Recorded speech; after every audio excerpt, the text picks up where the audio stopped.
अर्धचालकों की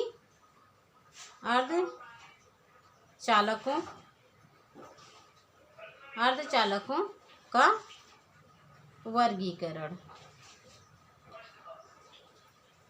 अर्धचालक बोलो या चालक या धातु, ठीक है। धातु, चालक और अर्धचालक तीनों का हम क्या देख रहे हैं, वर्गीकरण देख रहे हैं। धातु का भी, चालक का भी और अर्धचालक का भी, ठीक है।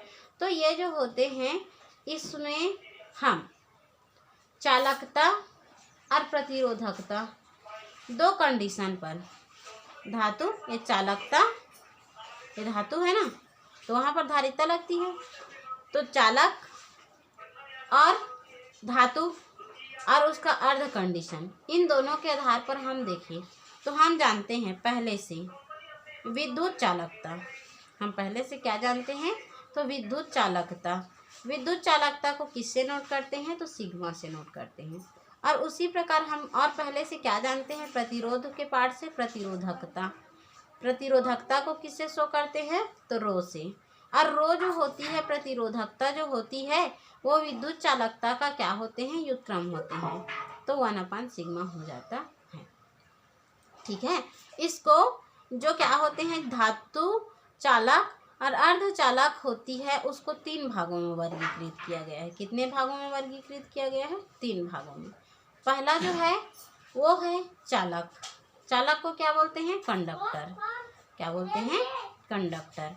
दूसरा भाग बांटा गया है वो क्या है, तो वो है इंसुलेटर। इंसुलेटर मतलब लकड़ी, जिसमें वो डायरेक्ट क्या होते हैं, चालक का मतलब धातु का कुचालक होते हैं, अर्थात जैसे चेयर, कुर्सी, टेबल, मेज, ये सब चीज क्या है, तो धातु का कुचालक होते हैं। इसको बोलते हैं कुचालक या इंसुलेटर,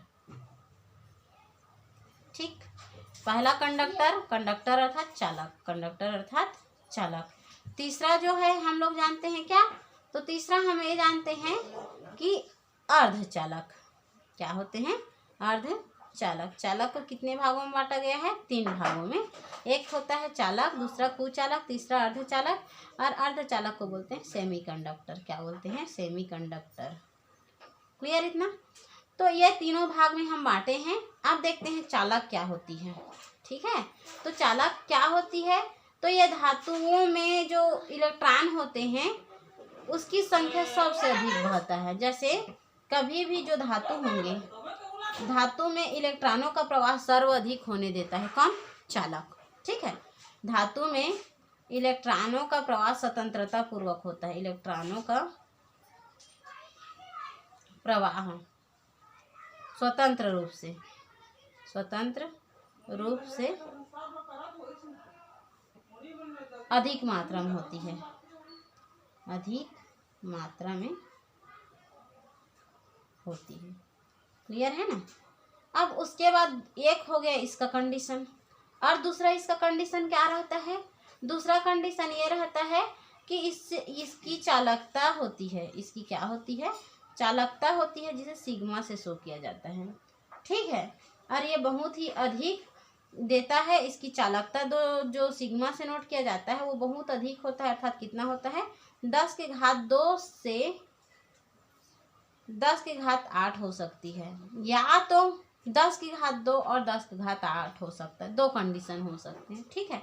या तो यहाँ से यहाँ तक हो सकती है, या तो इतना और इतना हो सकती है, जिसको हम किससे लेते हैं, तो साइमन से लेते हैं। किससे लेते हैं, साइमन। अब साइमन क्या है करके मत पूछ देना, ये एक संकेत है, ठीक है। साइमन पर मीटर होता है, ठीक। अब इसके बाद हम इसकी क्या देखते हैं, तो इसके बाद हम इसकी देखते हैं क्या, साइमन मीटर होता है, सॉरी साइमन पर मीटर नहीं होता है, साइमन मीटर होता है, भूल गई थी। अब आते हैं इसकी प्रतिरोधकता। चालकता इतना है तो प्रतिरोधकता भी तो होगा कुछ ना कुछ, तो ये आता है इसकी प्रतिरोधकता। प्रतिरोधकता मतलब जो धारा प्रवाह में रुकावट पैदा करने की कोशिश करता है, प्रतिरोधकता देख रहे हैं। तो इसकी प्रतिरोधकता जो कि रो से मतलब रो से शो किया जाता है ना, तो रो की मात्रा जो होती है ये बहुत कम होती है। क्या होती है, ये जितना बहुत अधिक होता है, तो जितना चालकता का मान अधिक होगा वो उतना ही धातु में इलेक्ट्रॉनों का प्रवाह होने देगा, और जिसकी प्रतिरोधकता उतनी अधिक होगी उतना ही उसमें धातु में इलेक्ट्रॉन का प्रवाह कम होगा, बहुत कम होती है। क्या होती है? बहुत कम होती है। प्रतिरोधकता कम होने की वजह से ही इसमें स्वतंत्र इलेक्ट्रॉनों की संख्या अधिक मात्रा में बह पाती है। ठीक है, तो ये क्या होती है? तो ये होती है 10⁻2 से 10⁻2 और 10⁻8। 10⁻2 10⁻8 कहने का मतलब है कि वो 0 से भी बहुत सारा गुना छोटा। क्लियर? उसके बाद आते हैं, ये 3 प्रॉपर्टी आप लोगों को पता होना चाहिए। अब एग्जाम्पल क्या क्या हो सकते हैं, एग्जाम्पल भी पता होना चाहिए कि इसमें क्या क्या आते हैं।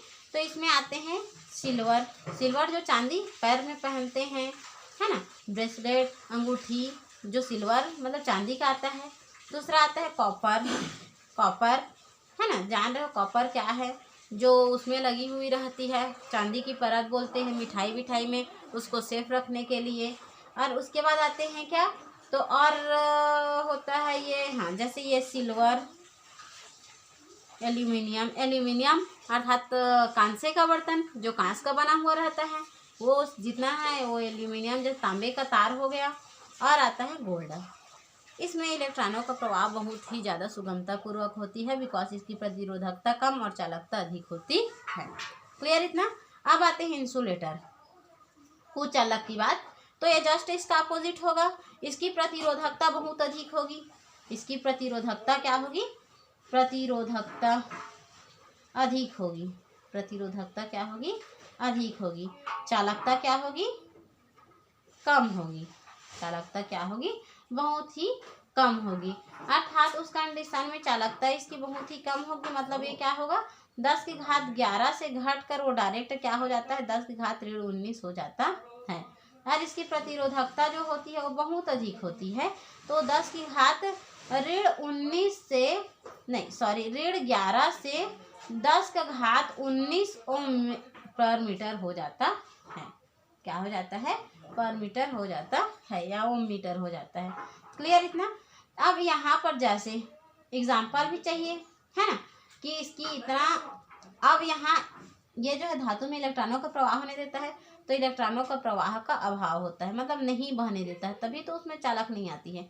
इलेक्ट्रॉनों का प्रवाह का अभाव होता है। अभाव मतलब जी हो सकती है, लेकिन उसके होने ना होने से कोई प्रभाव नहीं पड़ता, उतना की मात्रा में है, अर्थात वो नहीं है। ठीक है, अर्थात उसकी मात्रा नहीं के बराबर उसका अभाव माना जाता है। ठीक, इतना क्लियर हुआ? अब यहाँ पर जैसे अब ये 3 कंडीशन, तो चौथा इसके लिए एग्जाम्पल लिए थे, तो इसके लिए भी एग्जाम्पल कुछ होना चाहिए। तो इसका एग्जाम्पल क्या है? लकड़ी। क्या है? लकड़ी। और दूसरा मान के चलो और क्या लेते हैं, तो कांच। क्या लेते हैं? कांच, इसमें भी हम लोगों का करंट नहीं आता है। तीसरा क्या लेते हैं, तो एवोनाइट लेते हैं, हीरा लेते हैं, क्वार्टज लेते हैं, ये सब क्या होते हैं? विद्युत रोधी होते हैं।